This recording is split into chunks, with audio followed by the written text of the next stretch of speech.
whatever land you land on. The earth is just a dead thing you can claim, but I know every rock and tree and creature has a life, has a spirit, has a name. You think the only people who are people are the people who look and think like you. But if you walk the footsteps of a stranger, you'll learn things you never knew. Have you ever heard the wolf cry to the blue-corn moon, or asked the grinning bobcat why he grinned? Can you sing with all the voices of the mountain? Can you paint with all the colors of the wind? Can you paint with all the colors of Join me. the wind?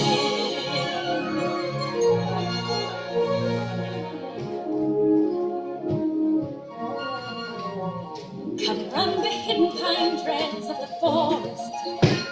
Come taste the sun-sweet berries of the earth. Come roll in all the riches all around you. We got Aurelia's here. I hope you're dancing, Aurelia. The rainstorm and the river are my brothers. That's right. Aaron and the otter are my friends. And we are all connected to each other in a circle, in a hoop that never ends. I, the sycamore grow. If you cut it down, We'll never know. never know. And you'll never hear the wolf cry to the blue-corn moon, or whether we are white or copper-skinned. We need to sing with all the voices of the mountain.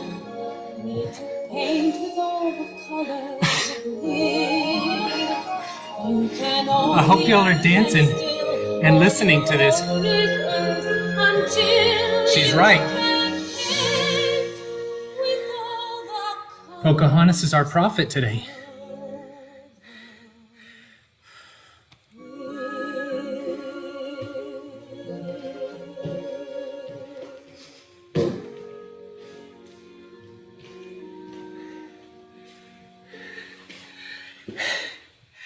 Hi, everybody. Alexa, pause.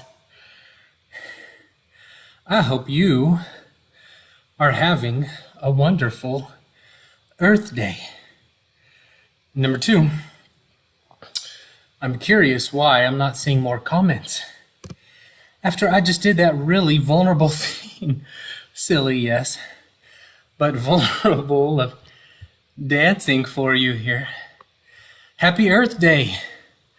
I hope you have already been reflecting on and thinking about Earth Day, what it means to you, how you can observe it, celebrate it, enjoy it. I encourage you very strongly. Thanks, Naomi. I encourage you, go back to our Sunday service this past Sunday.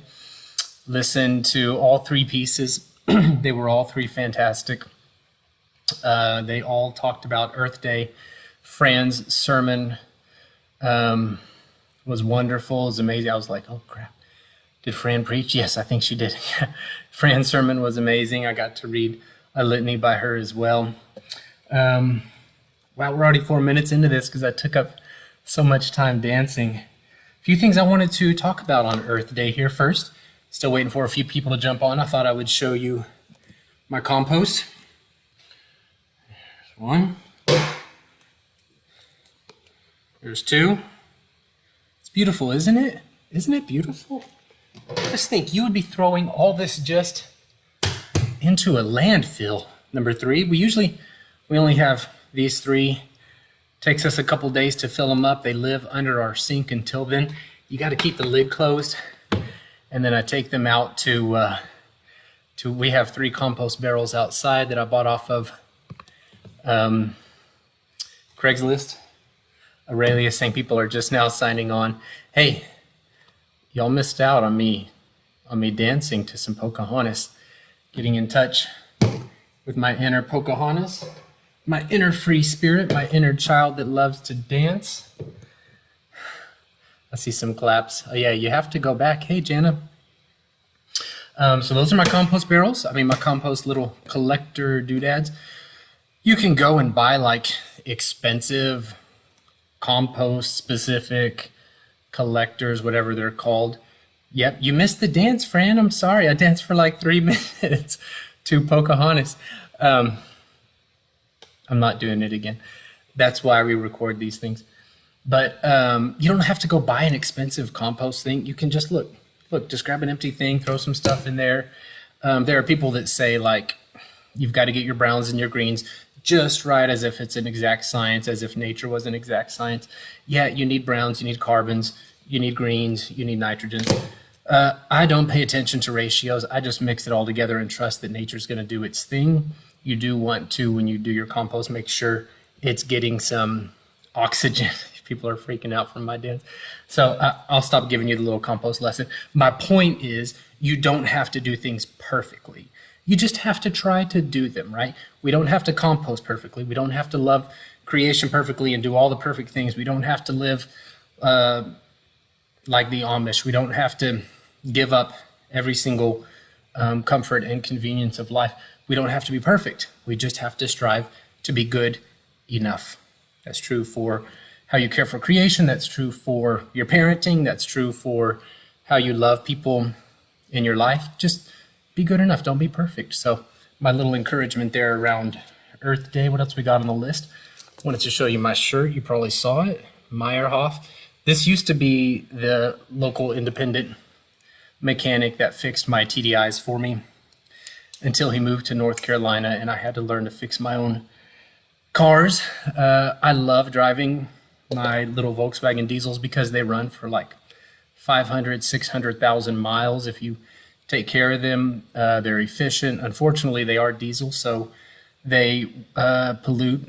I did for a while run biodiesel in them, and I had 250-gallon drums in my garage that I paid a company to come out and fill up with biodiesel, and I had a little hand crank and I would fill up my cars. But unfortunately, even here in Austin, Texas, you would think it would be easier to get biodiesel, but it wasn't. I can't believe it, and I got to wonder what powers there are behind the scenes that make it difficult to get sustainable biofuels, that don't make it to where it's something we could do more easily. So unfortunately, I'm back to running dyno diesel or, petroleum-based fuels in my cars.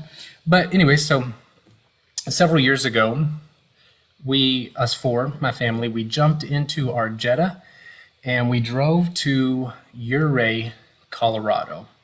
Ouray, Ouray. I think I'm pronouncing that correctly. Some say Ouray, some Ouray. It's called the Switzerland of the Americas. I highly encourage you to go there. It is just a beautiful place, and we were fortunate to get to stay with some friends there. We spent a week or so enjoying the mountains. And one of the things we wanted to do was to take the railroad. They have a historic railroad. It's called the Narrow Gauge Railroad that runs from Durango to Silverton. Coal-fired railroad train. It was so much fun. It took several hours to get there and then several hours to get back on the train. And as we're going along, I look over and I notice that there's a river that runs beside it, or more accurately, a train that runs beside a river. And I noticed that the river was incredibly yellow. I knew a little bit of the history from the area, and I knew that it's called the Animas River, Animas as in spirit, the Spirit River. And some Spaniards way back when called it the Animas Perdidas, which would be the River of Lost Souls, I believe. But commonly it's known as the Animas River or the Spirit River. And we had a tour guide with us on the train. And I said to her, I think her name was Judy, I said, Judy, why is the river so yellow? It was like fluorescent yellow. And this is the main waterway through so many communities there in that area of Colorado. I'm not an expert on the area, but this is what I remember. And she said, oh, it's actually doing much better now. It's actually back to normal levels of toxicity. Let that sink in for a second. Judy, this woman that loves the area so much, she was relatively native to it, she was celebrating that her river was back to normal levels of toxicity. Like, oh, it's okay. It's just normally a killer river, not extraordinarily killer. And I happen to know I read the news story that in August of 2015, the EPA attempted to go in and clean up a mine that had been leaking. And really, there are mines all over that area, all over Colorado, from what I've been told, from what I've read. And they're all leaching toxic heavy metals into the entire state, into the entire mountain range there. And so the story was in August of 2015, the EPA went in and said, we've got to clean up this one that is just leaking too much. Again, that's part of the problem is we say this one, again, is beyond acceptable levels of toxicity. While the EPA was trying to do this, they underestimated the amount of wastewater in the mine and the pressure and everything, and they released, it ended up being millions and millions of gallons of these heavy metals, this toxic water, into the Animas River, turned it yellow. I think all told, they ended up releasing like 880,000 pounds of toxic heavy metals into this river. And it's taken years for it to get cleaned out. And really, we can't even use the word cleaned out because all it's done is the heavy metals have just settled into the river bank. Rather than being stored in the mountain and leaking out slowly, they helped it or caused it or aided it in getting leaked out quickly. I wanted to read an article or piece of an article. I put this in my notes for this coffee with a pastor, where a man that grew up there, he's talking about, this is from the High Country News article, but this is just a piece in the middle of it. I encourage you, read the whole article, read the second one I put on there. But he writes, and he's talking about, part of this is from when he was a little boy there. He said, just downstream from the sandbar, there was a place where the river banks got steeper and the water darker, and cottonwood branches jutted like bleached bones from the current, which whispered in what I imagined to be ancient tongues. Stand too close, my grandmother warned, and the bank would give way and you would fall in, the undertow pulling you deep down into the cold, where you would join the lost souls, the animas perdidas of the river's name. My grandmother, however, did not mention the other dark secrets of those waters.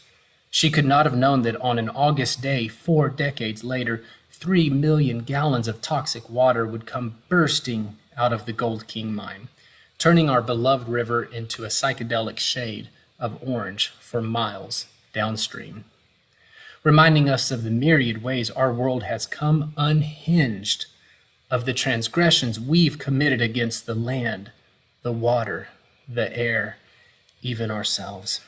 She never told us that the real lost souls of this river are those killed or displaced by our insatiable hunger to pull riches from this land, to take, and never give back. Wow. So much there to say. I encourage you, read the whole article, read the other one, do some Googling about it. And this is just one picture, one instance of the innumerable ways that we have just taken, mindlessly, thoughtlessly taken, as if we didn't have a prefrontal cortex, as if we couldn't look ahead to second and third order effects, as if we aren't living in an interrelated web. We have just taken from the earth without any regard, in this case, without any regard for the Navajo Nation, who lives downstream and would also then be poisoned because their water source was poisoned and their animals would drink poison water, and their crops, they would pour poison water on their crops, things like that. We just have this inability to think ahead. Now, in the Christian tradition, it's a religious tradition, a spiritual, a wisdom tradition. One of the questions that we're trying to answer is, what is the human condition? What does it mean to be human in this world right now? And in the Christian tradition, one of the ways that we've come to answer that is that the human condition is we seem to have some inability to think ahead for some reason. Even though we have the capacity to do it, we don't do it. We don't think ahead. We don't think of others. And we call that sin. And I think that's the right word. We think so small and often about ourselves at times, rather than seeing a bigger picture. Again, we have the capacity to do it. We just don't do it so often. And again, I would call this sin. Sin is not just, I broke some abstract moral law against God. No, it is, I have failed to think ahead about how my actions cause real suffering for others and for the earth, for creation, this creation that God has given us. And we, for some reason, we begin to think we are entitled to do that. We have the right to do that. I own this thing, so I can do what I want with it. And that's broken thinking. That is sinful thinking. We think we own things. We think we can control them, and it's hubris. And this one example of the Animas River and the EPA, again, they had good intentions, I'm sure, but they thought we can control this thing. And they went in and ended up dumping 3 million gallons, much more by now, I'm sure it has leached out, still 3 million gallons of toxic heavy metals that now that community has to live with. And this mine in particular, you can read more about it in the articles. There was a mining company 100 years ago that was there pulling all of these metals out of the mountains for the Manhattan Project to be able to make toxic killer weapons of war, weapons of mass destruction. That company is long gone from the area. They couldn't care less. They got what they wanted. They raped the earth and they left. And still the vulnerable who live there are paying the price. Again, not thinking ahead. We don't own anything. We don't even own the atoms in our own body. We get to use them for a season and then we give them back. We don't own anything. We don't even own our homes. We are borrowing them. We don't own our kids. We are in relationship with them for a time. We don't own our spouses, our partners. We have the right instead to love them and to nurture them. That's the best we can do. We don't own and control. Instead, we nurture and we love for a season. And then we're gone. So, happy Earth Day. Not an encouraging message, maybe, I don't know. That's why I started with a dance, because I knew this was going to be so heavy. What I wanted to say to you was heavy, and it is heavy, but it's true. Find a way today to nurture and love and to let go of the illusion of control. We don't have control. We have the illusion of control, the illusion of ownership. And so my prayer for you, prayer for myself, prayer for the community that I'm privileged to get to lead for a season is that God would help us to let go of the illusion of ownership and control. And instead, we would step into the privilege of, for a season, getting to love and nurture. Happy Earth Day. Please continue to send the comments. I don't know. There's a lot of good stuff here. Thank you. Continue to add stuff on there. We'll keep the conversation going. I want to know more about how you are celebrating and growing and learning on this Earth Day. I love you all. Have a great day.